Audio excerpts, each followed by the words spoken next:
Like everybody else in the MMA community, Dana White is also furious at Judge Mike Bell for ruining Noche UFC for Valentina Shevchenko.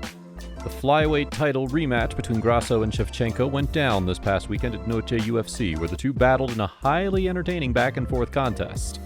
After 5 rounds of action, the fight was declared a split draw, meaning that Grasso retained her belt thanks to a weird 10-8 fifth-round score in favor of the champion.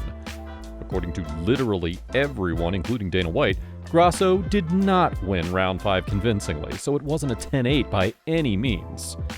Dana thinks Mike Bell should be investigated.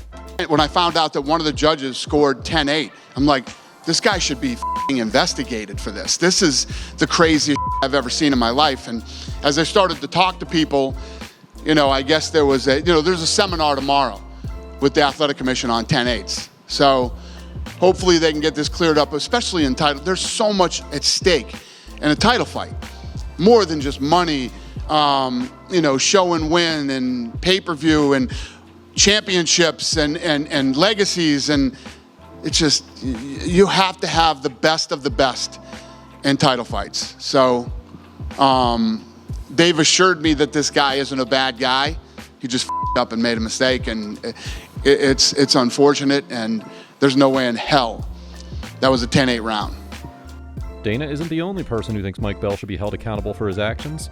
Valentina Shevchenko also recently said that Bell should at least be made to explain his position. Bell should be made to explain how he thought round 5 was a 10-8 for Grasso when it was very competitive, to be fair. Should Mike Bell be investigated?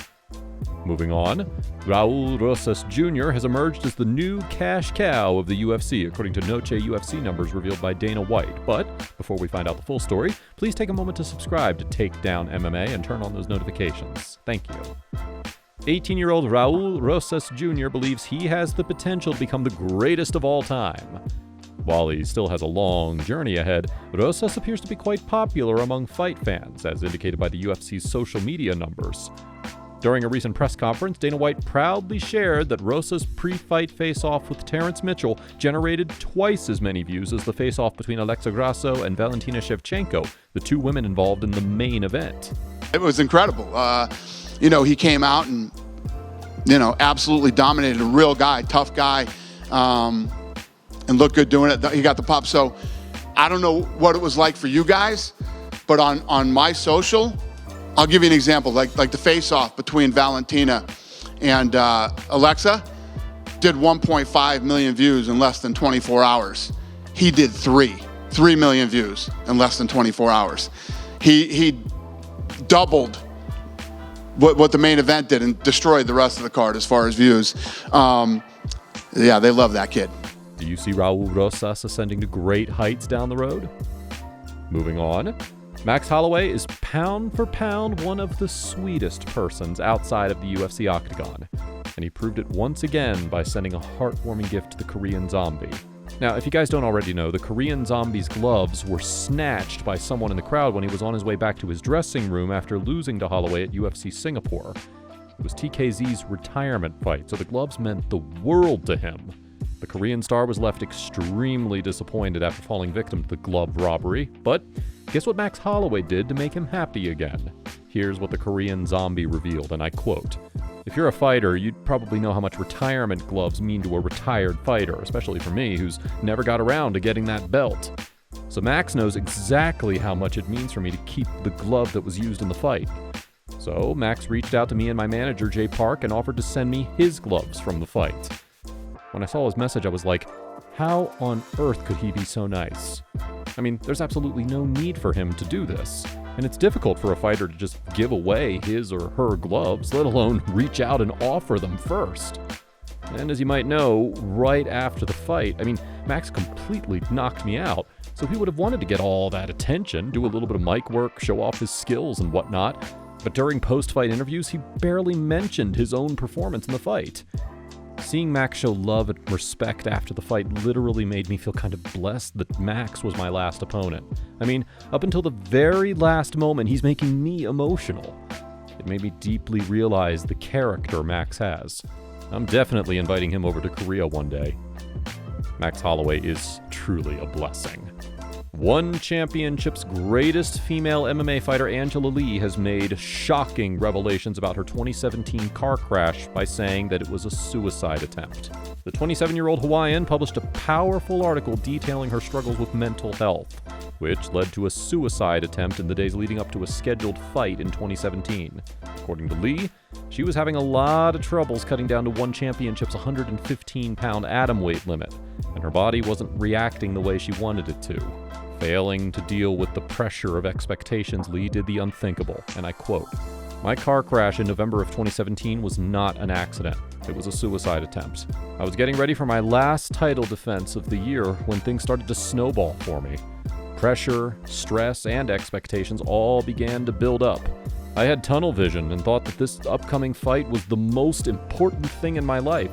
Looking back now, I had everything I could have wanted at the time, but I didn't realize it, didn't fully appreciate it, because I'd gotten to a place where making weight for that fight was the biggest thing in the world to me. So I decided to take a late-night drive. I just pressed my foot all the way down on the gas pedal, as far down as it would go. I don't know how fast I was going, but it was as fast as my car could move. I wanted to hit the guardrail as hard as I could. And I just remember turning the steering wheel and swerving and then hitting something, and then it was just rolling and rolling and rolling. When I opened my eyes, I was upside down."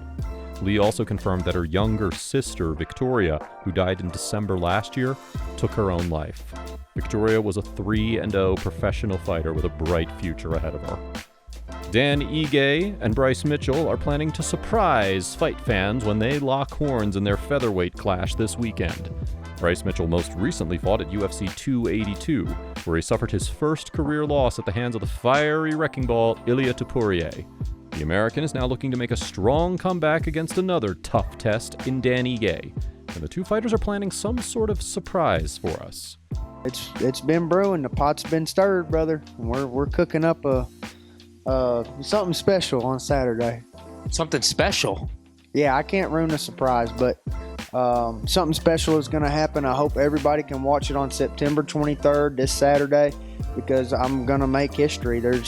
Me and Dan are both going to make history. We're going to do something that's never been done in the UFC before, and I'm not going to ruin the surprise, but trust me, it's cooking.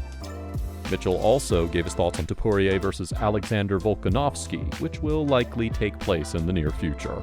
Him and Ilia will probably be the most entertaining fight. Of course, I want to fight the champ. I'm biased. I want to fight the champ. Right after this win on Saturday, I go out there and get a finish. It'll put me pretty close up there, depending on how spectacular the finish. And if somebody else gets hurt and they need somebody to fill in, hey, man, that's me. What could the surprise be? Let us know your thoughts in the comment section below. To stay up to date with the latest happenings in the world of mixed martial arts, please subscribe to Takedown MMA and turn on those notifications. Thank you for your continued love and support, and we'll see you in the next one.